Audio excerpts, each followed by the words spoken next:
everyone, and welcome to Let's Pod This. My name is Andy Moore. I'm one of your hosts, and I'm joined, as I am every week, by my good friend and yours, Mr. Scott Melson. What's up, man? Hey. How are you? Happy March.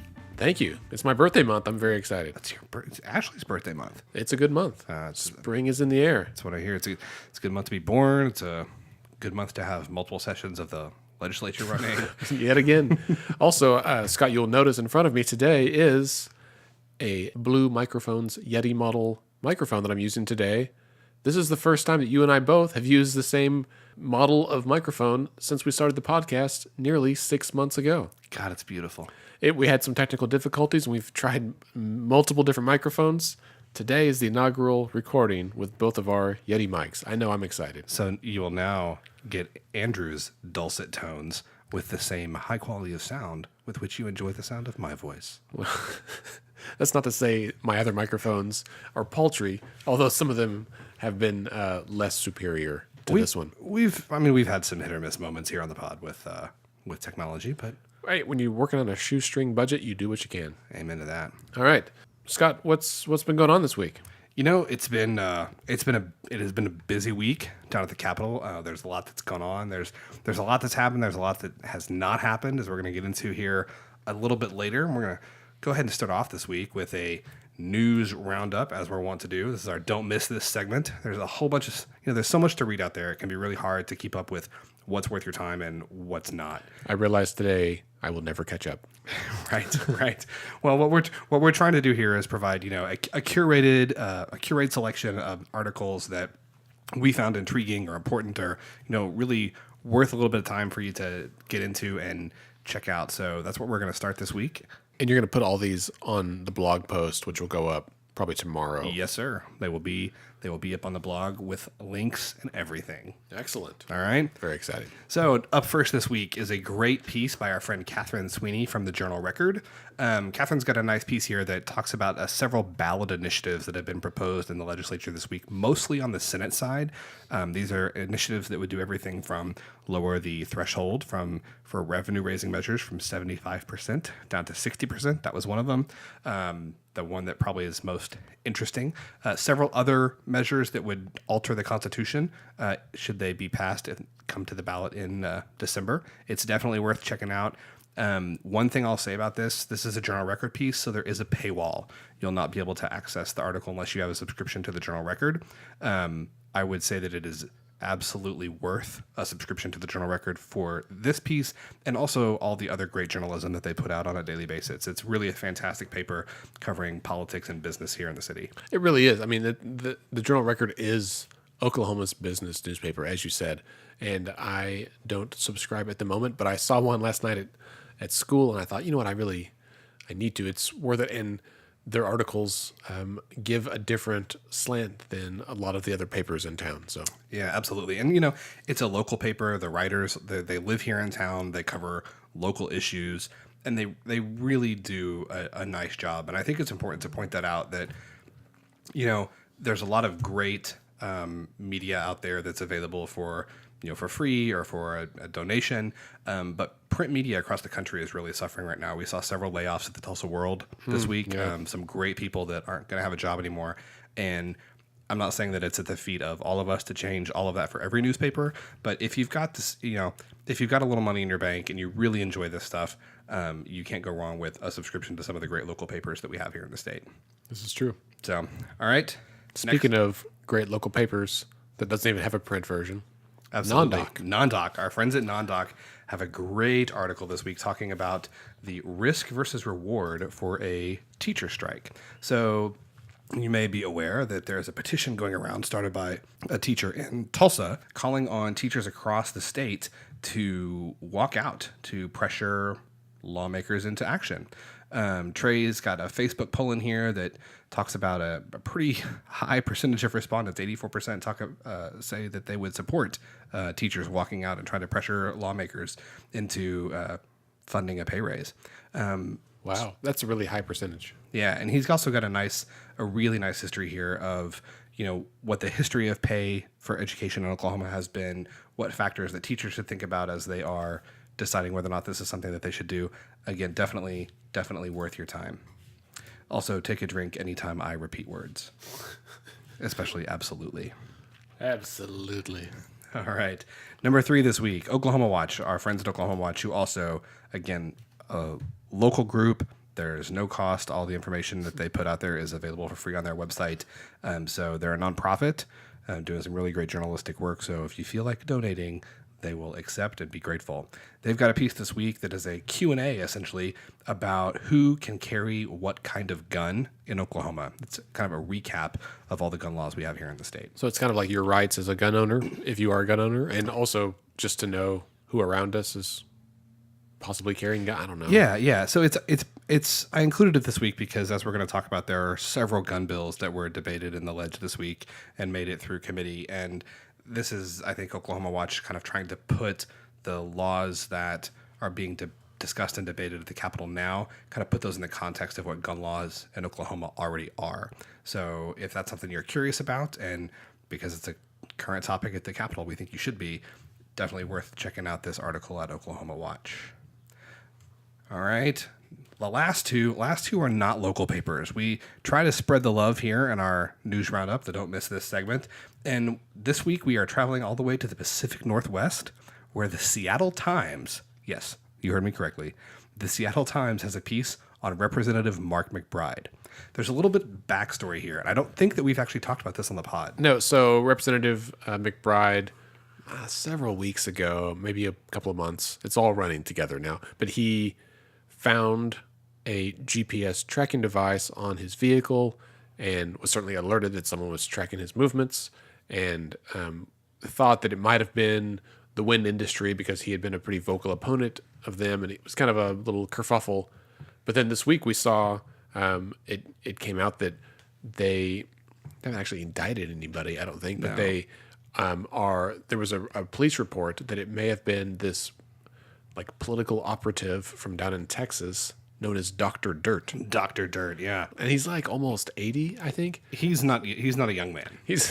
So it's just an old guy named Dr. Dirt, and I thought this feels like some kind of novel, right? Like a Tom Clancy book. Like, it seems like something that wouldn't be real. It honestly reminds me, for any 30 Rock watchers out there, when Jack Donaghy hires a PI when he's in there running for the GE CEO or the GE chairmanship. Yeah, so Representative McBride, he found this tracking device. He reported it to law enforcement. There's been an OSBI investigation.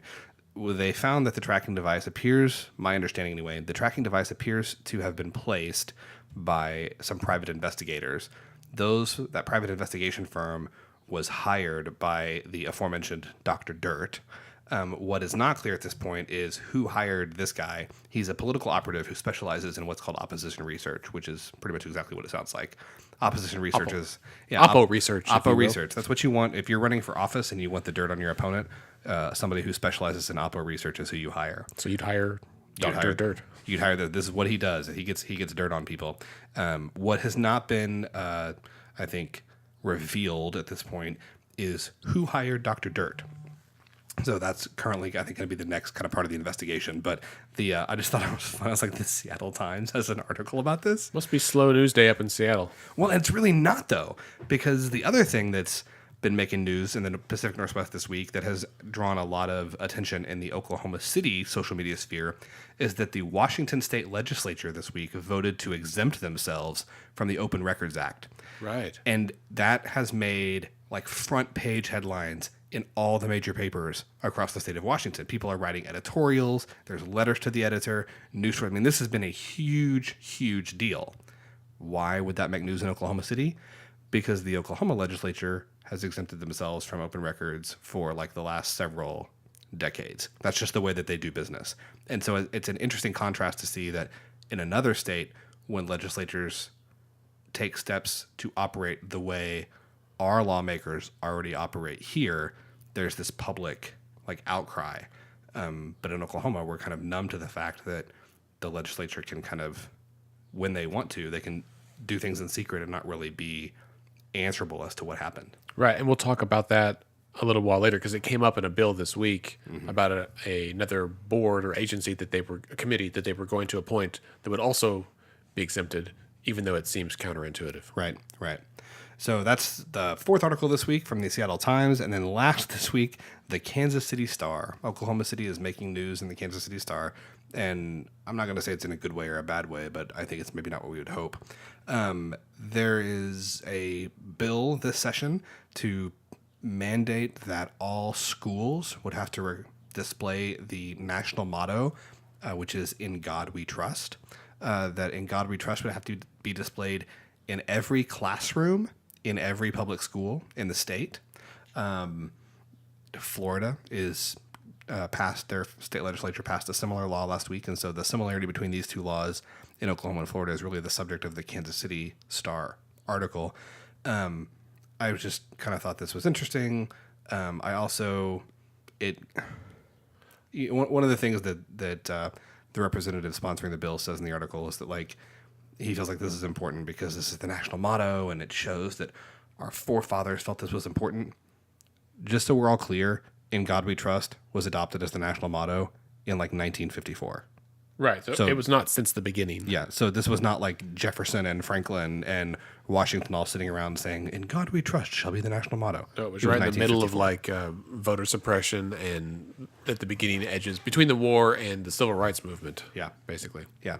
It's interesting.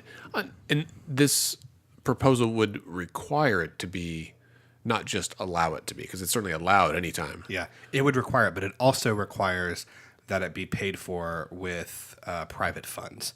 So no taxpayer money would be used to enforce this. So it's not an unfunded mandate. Right. Well, actually, it is an unfunded mandate. Yes, it is, I guess, but it's not.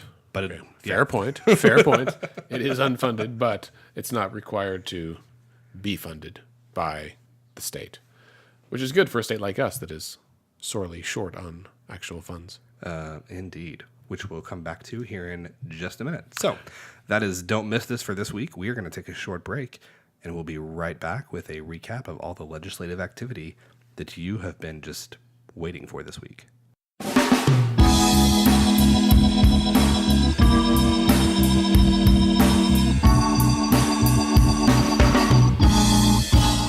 And we're back with a second segment about the legislative recap, talking about what happened in the legislature this week. What did they do, if anything? And again, this is, as you mentioned earlier, Scott, we are still at the tail end of the second special session. It's not quite over as of today. There's a couple of more things that the governor has to maybe sign off. I think both chambers adjourned to the call of the chair today, so they didn't recess. Yeah, yeah, you're right. Like, so legislatively, we're done with the second special session. All the bills have been heard and passed. Really, all that remains is for 3 bills to be signed by the governor. Right. So she did sign the budget bill, which was basically the cuts, right? So that's House Bill 1020XX. Yes, sir. Keys. Yes, sir. So she signed that, I think, Monday, right? Mm-hmm. Signed that Monday and put out a statement that caused a lot of consternation. Yeah, of course. Because she blamed one party when I think all of us assigned blame to both parties. Yes.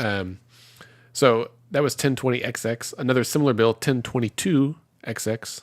Dos Keys. Yes. The most interesting bill in the world. No. Which is the caps on the deductions for... So 1022XX is the medical school education bill. Oh, right. And also the other bills, I forget the numbers. 34 and 36. Yeah, it doesn't matter now.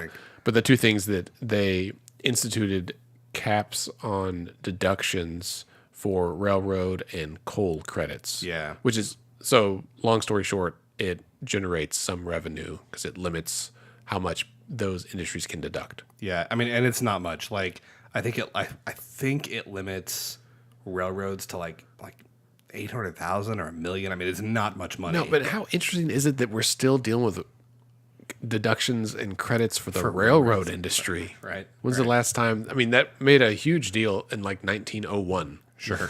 And here it is. 2018. It's been a minute. And then kind of the same with coal. It's a very, very small amount of money. Yeah. So that will leave us, all of that together, everything signed.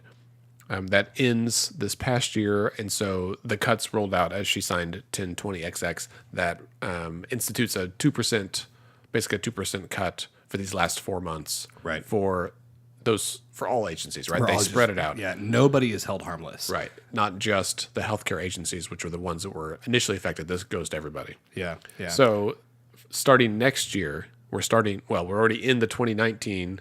We're in the session that will decide the budget for 2019. Right.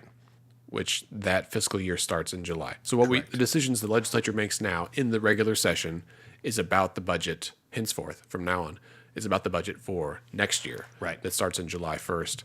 And we already know that we have almost a $200 million budget shortfall, $168 million. Yeah, so the Board of Equalization met last week, and the Board of Equalization is it's a group of high-ranking officials here in the Oklahoma government. So like the governor, the treasurer, the state auditor and inspector, the attorney general, the state agriculture secretary, a couple others that I'm remembering. But the Board of Equalization is the group of people that certifies the revenue projection for the upcoming fiscal year. So basically what happens, the Board of Equalization meets, they look at what tax revenue is projected to be, what guaranteed expenditures are projected to be, and they put all that together and they come up and they give the legislature a number and they say, here is how much money you have to spend, or here is how much money you have to cut. It's been cuts every year for like a decade. Yeah. So right now, the Board of Equalization certified that we are having a $167.8 million budget shortfall for the next fiscal year. What does that mean? So it means, one, that in order to forestall further cuts, the legislature is going to have to pass a budget in session, the regular session, the session will be in moving forward. They're going to have to pass a budget that raises at least $167.8 million. Just to break even on what we've planned to spend. Right. That does not restore any of the cuts from this past fiscal year. Okay. Or the year before that. Right. Or the year before that. Right. Or the year before that. Or the year before. I could keep going. Right. It uses the budget. It uses the budget and spending levels from the previous fiscal year as the baseline. So in order to even meet the spending thresholds of this fiscal year, where we've already cut everything pretty drastically, we're going to have to raise $168 million. If we want to restore any of the cuts from this year, let alone do things like fund a teacher pay raise, fund a pay raise for state employees, we're going to have to raise significantly more revenue than that. So I think the reason to harp on this is, don't hear that the governor signed the budget bill, she signed these other bills, they have adjourned from special session, budget woes are over. No, they're still here. They've just been pushed forward to the next fiscal year. And what will probably happen, as happens every year, is we'll be in the last 2 weeks of May, they'll be 10 days out from sine die and trying to come up with a budget plan. Right. As always, we kind of expect it'll get down to the wire and they'll still be haggling it out. And now on the positive note, 167 million is only about 10% of where we were like 2 years ago when we had like 1.2 billion. So an improvement, but still, wouldn't it be nice to start the year knowing that like we had a little extra money that we could actually fund things like a teacher pay raise rather than wait until the end and knowing that we've got a big gap? Yeah. And I thought about mentioning this earlier. One of the General Record bill that we cited earlier from Catherine Sweeney, one of the constitutional amendments that has been proposed, or one of the ballot initiatives that would change the Constitution that's been proposed in that bill, would create a separate fund from the rainy day fund. So it would basically it looks at proceeds that come from their gross production tax specifically, and allots every year that 5% of that goes into a budget reserve fund that would be tapped in times like next year to make up these holes. It's different than the rainy day fund. It would create like a separate reserve fund that the money in it only comes from taxes on oil and gas. But why? That's my question. Like, it basically will function the same way. So why do it? I think because, one, it's a way to kind of protect specifically against the inevitable ups and downs that come with oil and gas prices. And two, because the rainy day fund, constitutionally, there's only certain ways you can use it, and there are only certain revenue conditions under which you can use it. And I think that there might be some more fluidity with what's being proposed. But why not just change the rainy day fund to allow for that fluidity? That would be too easy. I mean, it just seems funny. Like, we've got a savings account that we can tap into when things get tight and we need a little few extra bucks to make things even out. So we're going to create another fund that we can tap into when things get tight so we can get a few extra bucks to even things out. It's the same, essentially, it's going to function the same way, and it seems silly to do it both.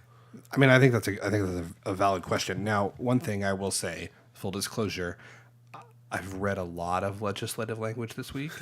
I haven't read that bill particularly, so it may be that the constitutional amendment simply directs 5% of the proceeds from gross production taxes into the rainy day fund and doesn't create a separate account. But my understanding is, from what the bill summaries and news and other things I've been reading obsessively at all hours of the day and night, is that it does create a separate fund. But that's something that we will check on, and I'll get back to you next week to verify. Does that create a separate fund, or does it just mandate that 5% of the proceeds from gross production go into the rainy day fund that already exists? Oh, no, I'm pretty sure it's a separate fund. It just seems silly that that's the way it is. Yeah.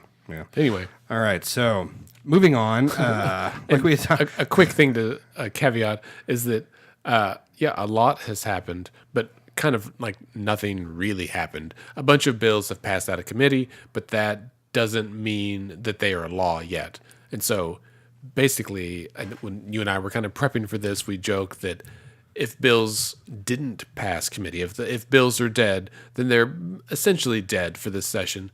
But if bills are still, quote, alive, that doesn't necessarily mean that they will pass in the end. Zombie bills. There's always zombie bills that can come back from the dead. That sounds ridiculous, but it's true.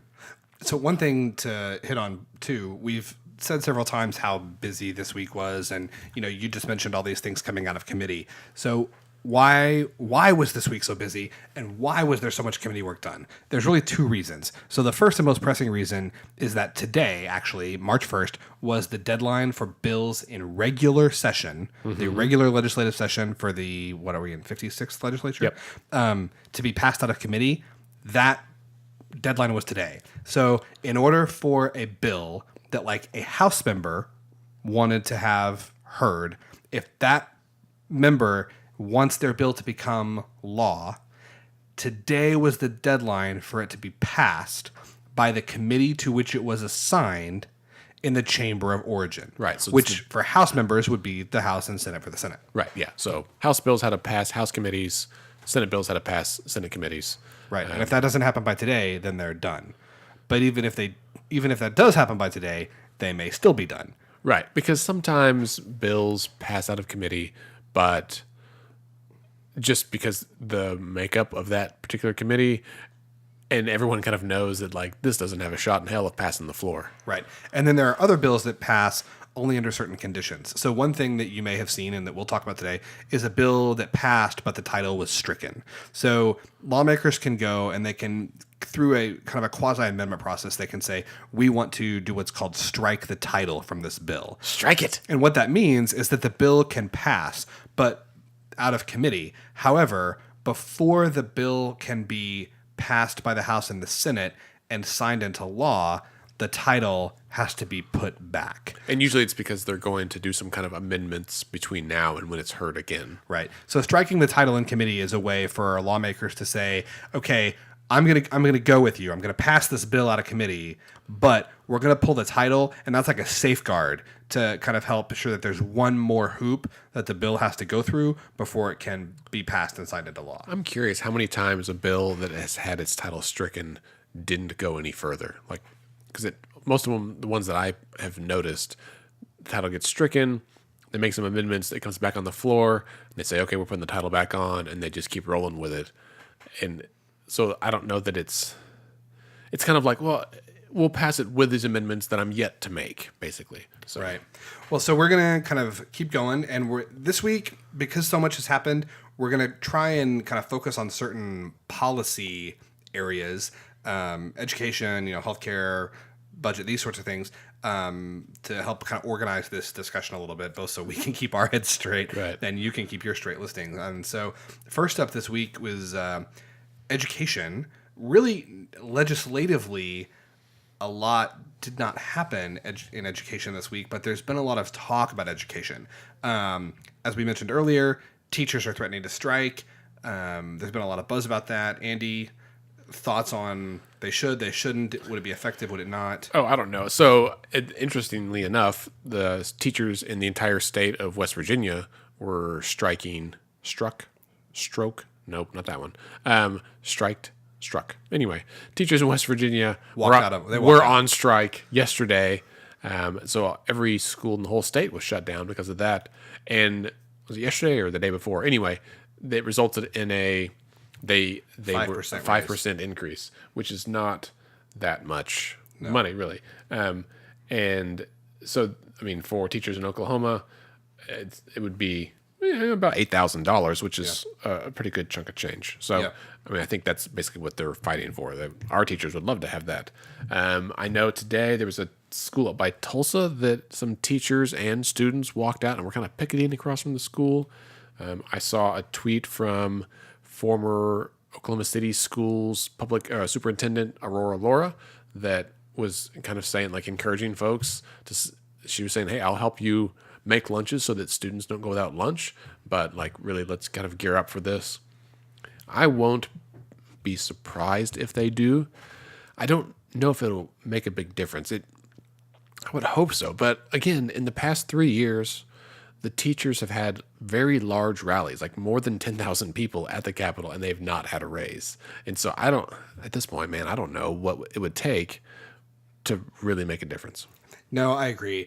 Now, I will say the last time that there was a teacher strike in Oklahoma was 1990, and it had a big effect.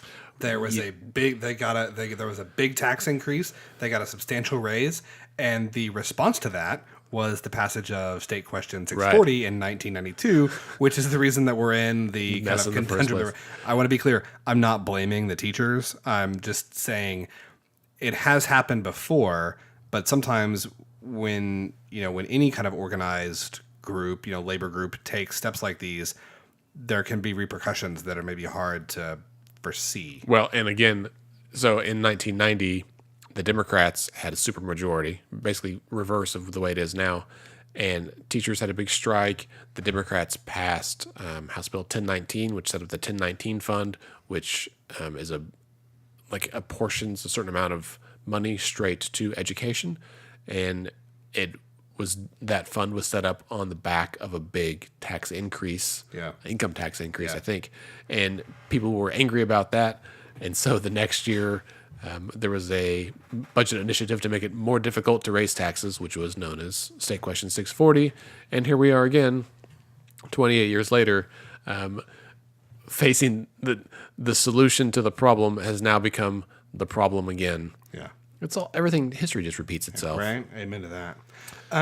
One proposal that has been floated this week as a way to potentially fund a teacher pay raise is to get funds from the trust that is administered by the commissioners of the land office. Now, we could literally have an entire episode or a series of episodes on what the CLO is, what they do, and how they do it. We're not going to do that, at least not today. Suffice it to say that Oklahoma, the state of Oklahoma, owns a number, or kind of holds in permanent trust, a number of federal lands, and they own the mineral rights to these lands, and they lease these lands out for the drilling of oil and natural gas. When companies find oil and natural gas, they pull it out of the ground. When that happens, they pay royalties to the state of Oklahoma. The royalties that are paid on those mineral rights are directed into a trust. The interest every year from that trust is distributed to the public school system and the Oklahoma State Regents for Higher Education. It is every few years there is talk of, hey, why don't we go to the CLO and take some of that money and use it to fund things like teacher pay raises and these sorts of things. I think there are people that would argue, one, that's a bad idea from a policy standpoint, but whether it's a good or a bad idea from a policy standpoint, it's unconstitutional. So the Constitution of the state of Oklahoma sets up the CLO and directs where and how the money from the CLO can be spent. The reason that the state of Oklahoma does that is because it's a requirement of the Enabling Act of 1906. The Enabling Act of 1906 is the law that allowed Oklahoma to become a state. So if the Oklahoma legislature, in their infinite wisdom, was to try and write a law that changes how the CLO money is distributed and otherwise used, and the Oklahoma Supreme Court found it constitutional, which I don't think they would, what could potentially happen is that the federal government could step in and say, actually, you're violating the terms of the Enabling Act by misusing the proceeds from these federal lands that you hold in trust, so we're taking them back. Whoops. Like, they can do that. Like, the feds could come in and say, all this land that we allow you guys to hold in trust and administer and earn money off of, because you violated the terms that we set up when you became state, we're taking those back now. Thank you. And so then not only does that new source of money dry up, but the old source of money would be gone as well. And then the feds could come in and claw back any expenditures that they deemed were inappropriate. So all that to say, as much as it sounds like fun, and I think it's Representative Gann from Inola that is proposing this, I don't think that there's traction for this to go anywhere. No, I don't think it'll go anywhere either. And once again, why did we already propose laws that we know are going to be unconstitutional? I know in some other states, maybe Maine, they have like a staff of legislative experts and constitutional law attorneys who review all laws that are proposed to make sure that they're not going to violate state law before they ever go to a vote. So it's like, you know what? No, this violates, clause W of section 7. And so we just skip it, which saves a lot of time, I would think. I would say we should do that, but we don't have any money to pay them. Right. And also it would become some kind of partisan bickering divide on who gets to select those people. All right. Education, I think that's kind of where we ended up. Did you have anything else for education this week? Sure don't. Delightful. Moving along. So next, let's do healthcare with the good Dr. Scott Melson. 3 quick things, and we'll kind of try to run through all this stuff. I know this can get laborious. So the first one, hot button issue, medical marijuana, Senate Bill 1120. This is by Senator Yin. And this is in response to the proposal, the state question that's coming out there about passage of medical marijuana. We'll vote on it this summer. Senate Bill 1120. It's too bad it's not Senate Bill 420. I know, right? Man, that would have been funny. Anyway, it basically defines who can prescribe medical marijuana and what it can be prescribed for. It scales back the way that the state question is written. As we've discussed before on this podcast, the state question is really broad, and it's amazing that the ballot title has been allowed to be so broad. It basically says anybody for any medical condition. It is at the discretion of the individual medical provider. They get to decide if it's relevant or not, and there's certainly some freedom in that. And some people love freedom. Some people are anxious about the amount of freedom this may allow for doctors with dubious intent or patients or whatever. It's about if people think medical marijuana, if they think the law is about medical marijuana, or as Senator Yin has said, he feels that this law makes it about recreational marijuana, really. Right. I mean, I think you hit the nail on the head. This is basically Senator Yin, Senator Yin is a physician, and this is Senator Yin trying to, I think, create some rules of the road for if Oklahoma is going to have medical marijuana, that it's not kind of a Wild West, free for all. That there are certain conditions for which, because it's true. I mean, I think there's and I'm gonna full disclaimer here. Medical marijuana is not something that I have any more or less expertise on than any other physician. It's not something that's really pertinent to my area of practice. So I'm not going to sit here and try and tell you what summarize all the research for and against medical marijuana. Suffice it to say that there are conditions for which it seems to be helpful and indicated, but I think that those can be exaggerated. I think, there is a voice in the medical marijuana movement that says it can be used to treat anything and everything, and that's not really the case. And this is Senator Yin, for better or for worse, trying to say that to limit doctors, nurse practitioners, PAs, whoever, limit them to prescribing it for conditions for which there is, a decent volume of research saying that it's safe and effective. Right. I mean, it's basically the state trying to like hold the reins a little bit before this passes, should it pass, in case it passes, so that it's not a wild reefer madness. Right. Anyway, one thing I thought was interesting in debate over this in committee and debating Q&A, Senator Yen wants to run the bill whether 788 passes or not. So 788 is the question that would legalize medical marijuana. Senator Yen says even if 788 fails, he wants to run this bill and use it to essentially create medical marijuana in Oklahoma, just under a much more narrow set of conditions. oh, that's interesting. Yeah. Well, because either way, I mean, we have the legislature has to hear this bill by the end of May, Right. And so it would have to pass before we get to vote on it in June anyway. So he wants to potentially use this, at least according to the dialogue in committee. Senator Yen wants to use this bill as a vehicle to create medical marijuana should the state question fail. Right. I think I don't really know if he sees a actual medical use for it or not. Yeah. And this is also just as a kind of point of policy or wonkness or whatever you want to call it. This is one of the bills that had the title stricken. So it passed committee 6-5. From what I hear, it is pretty questionable whether it would have passed committee had they not stricken the title.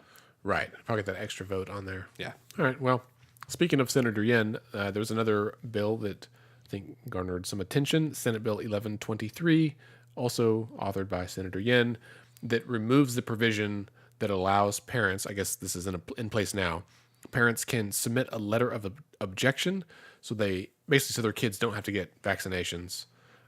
So it would force parents to vaccinate their children, is basically what his law would do. Yeah. So right now, the way that state law works in Oklahoma, if your kids go to public school and they want to be exempt from certain vaccines, it requires either a letter from their physician saying that they are medically exempt, or the parents can write a letter and submit it to the health department, I think. Yeah. The parents can write a letter stating their objection to vaccines, and the basically submission of that letter is sufficient to allow the child not to get their vaccines and attend public school. Senator Yen's bill would remove that provision, and so the only way that kids could attend public school without routine vaccines would be a letter from their physician stating that they're medically exempt. Actually medically exempt. Anyway, that bill failed. Yeah, 3 to 8. So parents, you can continue to not vaccinate your children. But please vaccinate them, please. Pediatrician implores you, please vaccinate. Yeah, feel free to reach out on Facebook or Twitter if you would like to discuss this. There you go. Staying in the medical vein, there's a couple of bills about Medicaid. House Bill 3556, which would be the Medicaid work requirement. This has been discussed at the federal level recently. This is at the state level now. It did pass out of committee on a vote of 6-3. I think it was a party line vote. The bill is literally called Poor Persons Act of 2018. Scott, I'm looking at your notes. I haven't looked at it. That's for real? Yeah. Come on, guys. Like, It's in the text. Just make us think that it's not about that. Right? Like, it's in the text. I mean, our kudos that you're just calling it what it is. That's obscene. So, but the The thought, Poor Persons Act of 2018. Yeah. So the thought of this, the from the reps that are sponsoring this, my understanding in a way is that, so what this is going to do is it's going to change Medicaid eligibility to be the same as for SNAP, which is food stamps, right? The Supplemental Nutrition Assistance Program, and TANF. Now, I am not an expert on federal aid programs, but I can tell you that at least when it comes to TANF, which is the Temporary Assistance for Needy Families, that is hard to get, right? And Medicaid is such a pain in the ass to get. Like, right. Yes, there are always people who have it that you and I might think they shouldn't have it, right? There's always folks on disability that you don't think, not that many.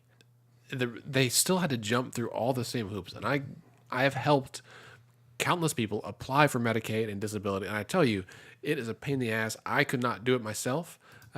It takes a team of people in almost every case, and a lawyer and a judge. You can't just go out and apply for it and get it. It's a lot of work. And so establishing a work requirement just makes it harder for people to get it. And that means harder for those that shouldn't get it, perhaps, but also harder for those that should. And that is really disappointing. Right. And the other thing here that this completely ignores is that people that are healthy can work more, right? So if someone is sick and you take away their ability to get health care, they probably can't get a job. But if someone is sick and they have insurance and they can be seen by a doctor and they can have their whatever the health issue is, they can have it addressed, they can probably work more. Right. Like they could get better and work. Although there are some, we really kind of pin people in if they're on government assistance, right? So like Medicaid, I know lots of folks would love to get off Medicaid. They'd love to get off SNAP. They'd love to get off of TANF. But the difficulty is that we make it so hard that there's not like an even transition period, right? Like, so for if you're on disability and you have Medicaid, you cannot have more than $2,000 in assets. You can have one vehicle, and the place you live, if by some chance you happen to like have been gifted a home or inherited a home, which almost never happens. And other than that, you can only have $2,000 in assets, and for every dollar over that, you start losing assistance. But it's not an equitable rate. It's not like a 1-for-1 thing. And also, the whole system is really upside down. So that's a whole other issue. I get that becomes a partisan issue. I just care about poor people, okay? Right. And I want them to be able to not be homeless and to have enough food to eat and to be able to go to the doctor when they need to. And I've done this for like 15 years and it wears me out. Right. So. No, I think there's a narrative out there that people who are poor because they're choosing to be. And if they simply made better choices, they wouldn't be poor. I'm not here to say that people that are living in poverty always make great choices. They don't. But the reasons that they don't are incredibly complicated and oftentimes are not the root cause for why they're in poverty to begin with. Right. There's actually really good evidence out there that shows that people who live in poverty for no fault of their own kind of struggle with decision making in a way that people who were born into more affluent lifestyles don't necessarily. I mean, would you agree with that? That's Yeah. so. Anyway, all right, that's the first Medicaid bill. There's also Senate Bill 1030. Senate Bill 1030 lowers the threshold at which people qualify for Sooner Care. So this doesn't add a work requirement. It just takes the amount of money that you can make per year and get Sooner Care and drop it pretty dramatically. For point of reference, a single mother who has 2 children and makes $346 a month would not qualify. So that's not a lot of money. That's pocket change. This would save the state of Oklahoma apparently about $84 million a year. It would also deny Sooner Care benefits to 43,000 people, mostly children, who currently have them. And again, Sooner Care is Oklahoma's Medicaid program. Yeah. So those are interchangeable. At the time that we're recording, Senate Bill 1030 had not yet been heard by committee, I don't believe. So okay, so maybe this afternoon. We'll have to get an update for you on whether or not that's going to pass or not. Anything else, Andrew? No, I mean, as someone who, my sister has been on Sooner Care, and I have lots of friends that have had to be on Sooner Care at one time or another because their employer didn't offer insurance and they've got little kids. And good friend of mine, family of 4, mom, dad, 2 kids, both college educated. Mom has a graduate degree. Both have been working. Dad got laid off this week. Yeah. Through no fault of his own. And they're on Sooner Care now. This is a family who has literally done everything that we've asked them to. Right. Oh, and by the way, this is not a family that grew up destitute. Okay. This is a family like both come from, solid middle class to upper middle class backgrounds. Both of them have been to college. Like I said, the mom has a graduate degree. Both have been working full time. 2 weeks ago, dad got laid off, is actively looking for work, but until he can find a job, they're on Sooner Care. And this is a bill that would take that away from them. That's unconscionable. I'm sure there's a provision for that. I want to hope. Anyway, so the next section is on guns. Scott, you're squeezing your head. Yeah. So we're gonna step our toes into this, and we recognize this is a hot button issue in America and certainly here in Oklahoma. Scott, you mentioned earlier that Oklahoma Watch Yes. has the explainer on gun rights and all that. So that's a good place to start. 3 bills, all from Representative Cootie this week. They all 3 passed the House Public Safety Committee. 2918, 2951, and 3192. You probably don't care about the numbers, so we'll tell you what they are. The first one allows people to carry concealed or unconcealed on personal property where they have permission. So that's you can be in your home, in your friend's home, as long as they're okay with it. Does this include businesses or no? I believe so. I think it's any private property. Okay, so any personal property. That passed overwhelmingly, 12 to 3. The next one, 2951, is the, quote, constitutional carry. It allows carrying of handgun without a license or without training. Basically, anybody can carry a gun. No big deal. Yeah, so constitutional carry typically applies only to handguns, doesn't apply to long guns. So long guns meaning rifles, shotguns. So it's bazookas, only handguns. What was interesting to me about 2951 is that during debate, there were some questions about why would you allow someone to carry a handgun without a license or training, and Representative Cootie's response was that it's not that I don't think training is necessary. He's like, I just think that the amount of training the government requires is not enough. I'm not going to rely on a government mandate to determine whether someone is safely carrying a handgun or not. So it's not enough, so we should do away with it? Yeah. Apparently, Representative Cootie's argument is because the government, in his mind, does not require sufficient training for someone to carry a handgun, we shouldn't require training at all, and people should be expected to police themselves and make the judgment for make their own judgment about whether or not the level of training and practice they have is sufficient to safely carry a weapon in public. All right. Which I just find odd, but that's his argument. Passed committee 10-6 on party lines, with one exception. Representative Ownby, who is a Republican, voted against the bill, but otherwise was a party line vote. And the third bill, possibly, this is hard to imagine, but perhaps the most contentious of these 3, especially this week, House Bill 3192 allows school boards to designate personnel who can carry on campus, basically allowing teachers to carry guns on campus, right?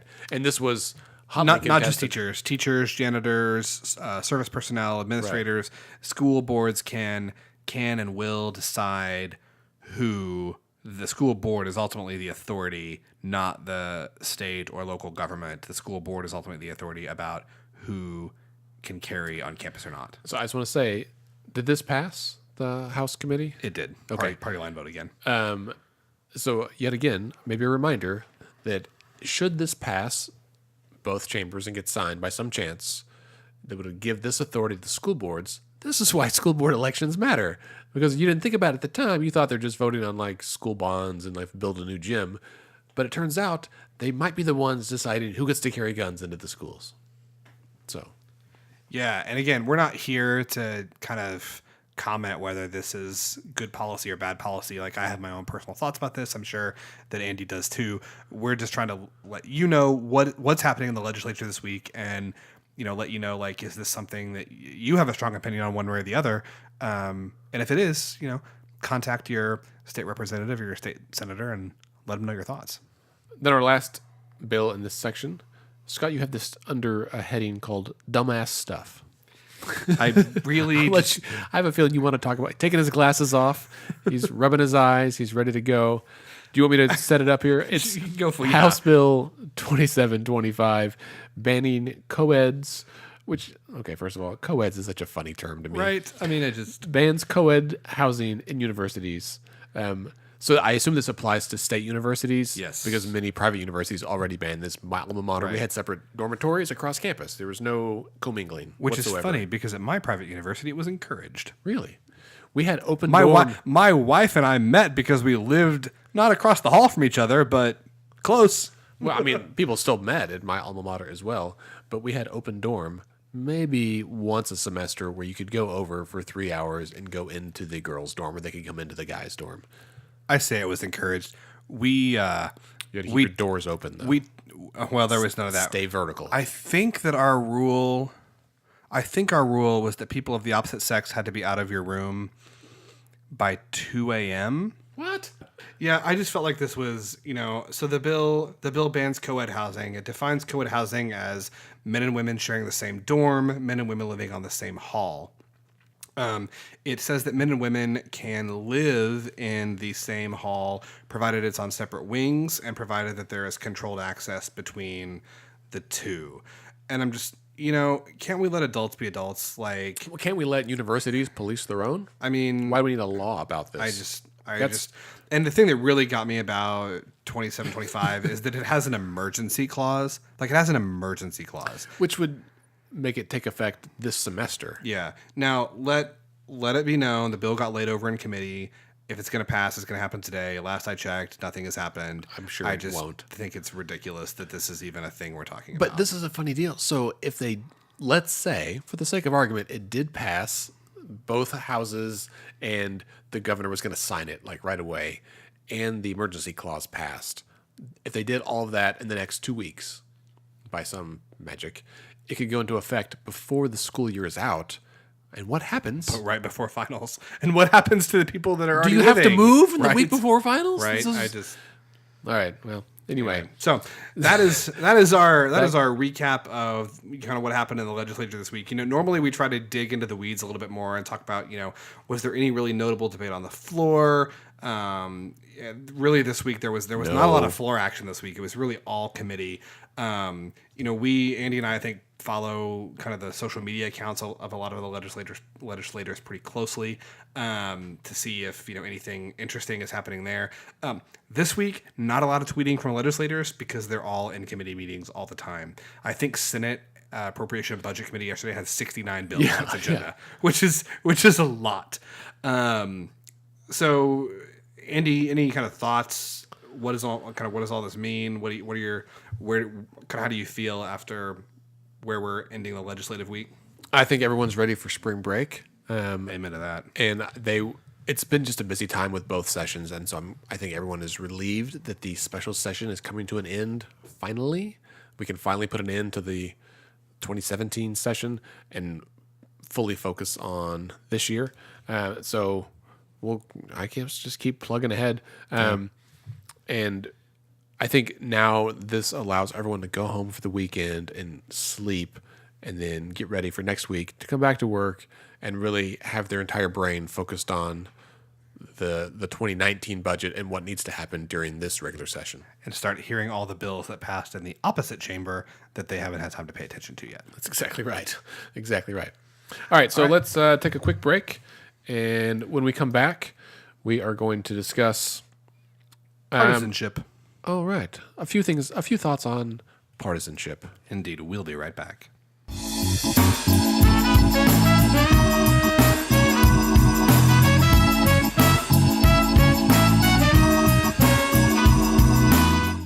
All right, hey, we're back. Scott and I were talking about this over text this week, and we wanted to say a few words about partisanship, and maybe the better term is post-partisanship. And this is really more of an editorial bit. Not that any of our podcasts is not editorial, but we at Let's Fix This really, since the beginning, have strove, made every effort. We strive to present both sides. And maybe here's the better thought, is that we're not trying to present any particular side, just all sides, and to talk about it talk about issues in a pretty open way. I know some things, I'll be honest, like I get on a soapbox about Medicaid and things that affect widows and orphans and the poor and mental illness, because that's my background. I'm a licensed professional counselor. I have worked day in and day out with folks that are struggling in one form or another for the last 15 years, and it's near and dear to my heart. And I don't think that issues about teacher pay, about children's safety, about mental health and substance abuse and people accessing healthcare, I don't think those should be partisan issues. I feel like those are human issues. Like these are things that matter to people. These are things that matter to Oklahomans, to a striking percentage of Oklahomans. And those issues cross all party lines, all political leanings. And that I think when you ask people one-on-one, as we do all the time, legislators and just, regular everyday voters alike, everyone kind of wants the same thing. And so I guess I maybe as the executive director of our organization, to whatever extent it's applicable, if there have been things that come across as being partisan one way or the other, please know that's surely not intentional. We're not trying to push any policy. And in fact, we myself and then the board, who kind of steers this ship, had numerous conversations at like every meeting about how we can try to we can talk about issues without getting involved in those issues. And that's tough sometimes. Yeah, no, I agree 100%. I mean, it really does. Certainly we're not journalists. I'm a pediatrician and Andy's an LPC, and we try to host a podcast in our spare time. So we certainly don't think of ourselves as people that are doing kind of reporting or pundits or anything else. But I do really appreciate, as we've been doing this the last 6 months, how hard it can be to try and keep your own perspectives and biases out of discussion. So, I hope as people listen to us, I hope that they really feel, even when maybe our personal perspectives peek through, which they certainly do from time to time, reference the discussion on the banning of co-ed residency in universities earlier. Even when that does peek through, I hope people listen to us and they feel like that they're getting a good sense of like what the issue is and what the pros and cons are, and kind of starting to make up their own mind about where they land, because that's really what this is all about, right? This is not about pushing a liberal agenda or a conservative agenda. It's not about advocating to, this policy or that policy. I mean, I think there are issues where maybe we tend to take a little bit of a stand, but I think that those are issues that, like you said, tend to cross party lines, right? And those are certainly our personal opinions, I think. Absolutely. And I mean, there are things you and I disagree about Absolutely. where I'm like, easy there, buddy. And, for, as a very recent kind of glaring example is the big push for the step up plan, that has been the last couple of months.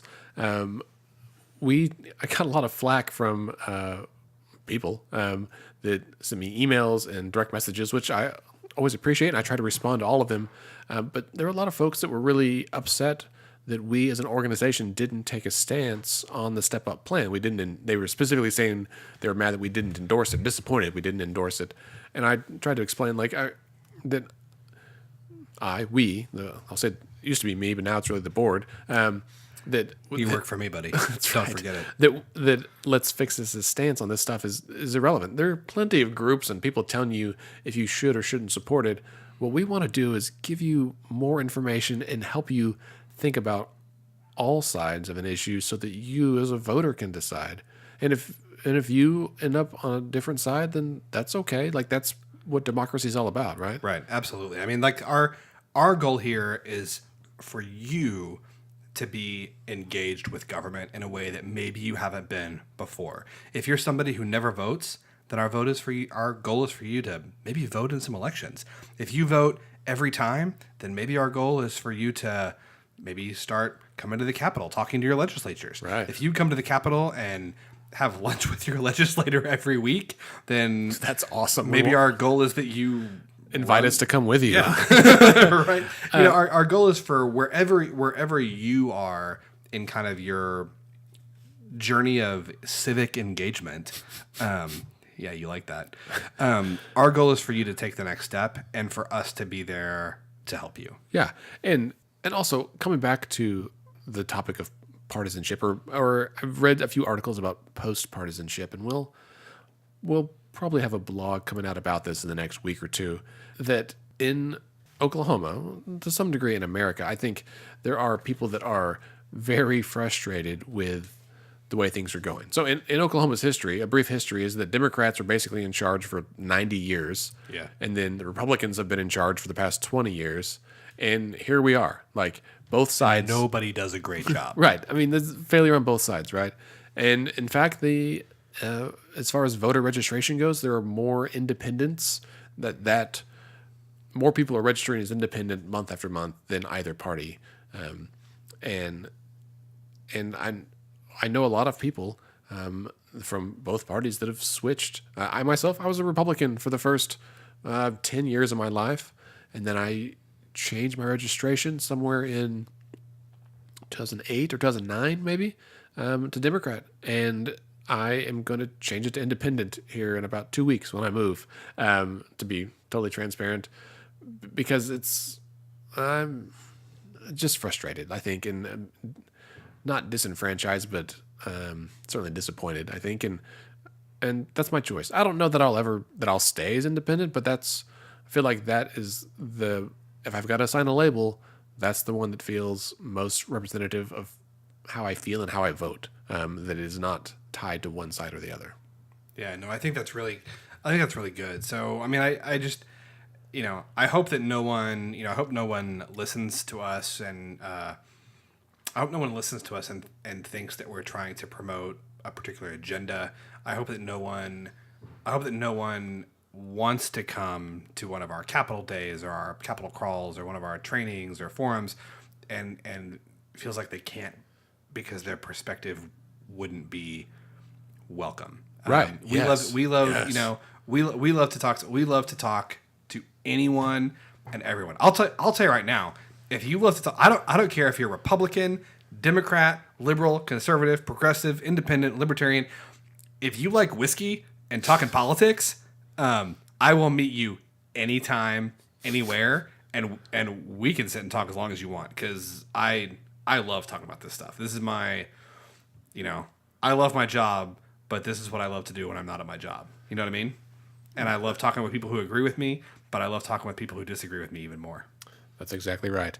All right. On that note, I think we're going to wrap it up for today.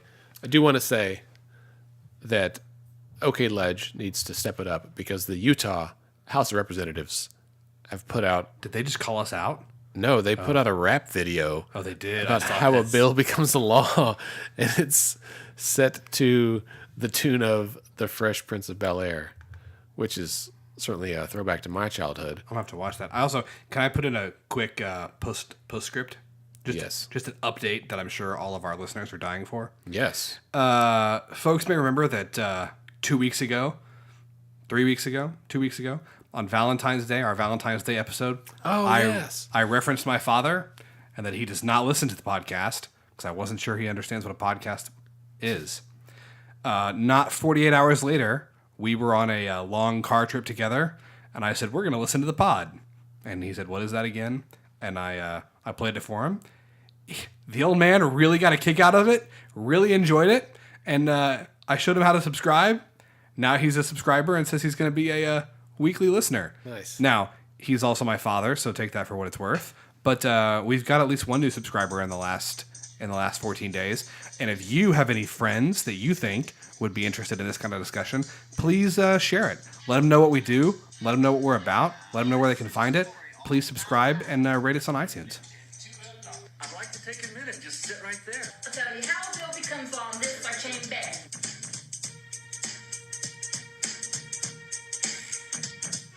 In the legislator's mind, an idea is raised. In the law book is where they spend most of their day. Drafting out, maxing out, hardly relaxing, all cool. And all introducing bills inside of House chambers. We're more than a couple of guys start reviewing the bill. Are they making changes in committee on the Hill?